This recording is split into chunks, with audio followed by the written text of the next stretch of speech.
আসসালামু আলাইকুম। অনার্স দ্বিতীয় বর্ষ ইন্টারমিডিয়েট ব্যষ্টিক অর্থনীতি সাজেশন 2025 গুরুত্বপূর্ণ, খুবই গুরুত্বপূর্ণ। যাদের পাস মার্ক প্রয়োজন শুধু তারা এই সাজেশনগুলো দেখতে পারো। যাদের অত্যন্ত জরুরি যে শুধু পাস করবে তাদের জন্য আমি সাজেশনটা তৈরি করেছি।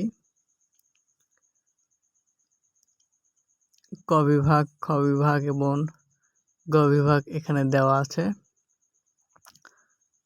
শিল্প কি, আইএসও চায়না কি, কল্যাণমূলক অর্থনীতি কি, ব্লিস বিন্দু কি, এগুলো কিন্তু সম্পূর্ণ কমন উপযোগী। ক বিভাগ, খ বিভাগ এবং গ বিভাগ প্রশ্ন।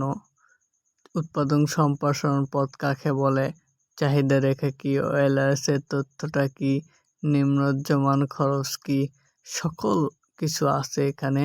উপযোগ কি, বাজার কি, বাজার ব্যর্থতা কি, ভিএমপি কি, এগুলা শ্রম শোষণ কি, কীভাবে শ্রম শোষণ হয়, ভারসাম্য কি, কবওয়েভ ভারসাম্য কি, আংশিক ভারসাম্যের প্রচেষ্টাকে আংশিক প্যারাটা কোন দেশের অর্থনীতিবিদ, কল্যাণের ক্ষেত্রে ক্ষতিপূরণের নীতির প্রবক্তাকে, উৎপাদন বাজার কি, উৎপাদন মডেল কি, প্রান্তিক জমি কি, খাজনা তত্ত্বের প্রবর্তককে।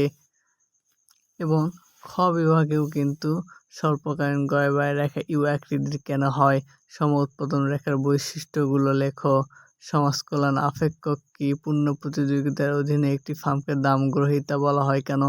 এটা কিন্তু অবশ্যই 100% কমন উপযোগী একটা প্রশ্ন, যেটা অবশ্যই থাকে পরীক্ষায়। পূর্ণ প্রতিযোগিতা ফার্মের স্বল্পকালীন রেখা অঙ্কন করো। একচেটিয়া বাজার কি, একচেটিয়া বাজারের বৈশিষ্ট্যসমূহ কেন একচেটিয়া বাজার সম্ভাবনা রেখা।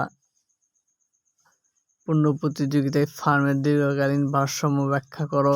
পূর্ণ প্রতিযোগিতা ফার্মের মাত্রাগত উৎপাদক কি, দেখাও যে দাস প্রভাব সম বিকল্প প্রভাব, মজুরির প্রান্তিক উৎপাদনশীলতা, শ্রমিক সংঘের মজুরি বৃদ্ধি। পাস করার জন্য অবশ্যই এই সাজেশনটা সবার জন্য অপরিহার্য।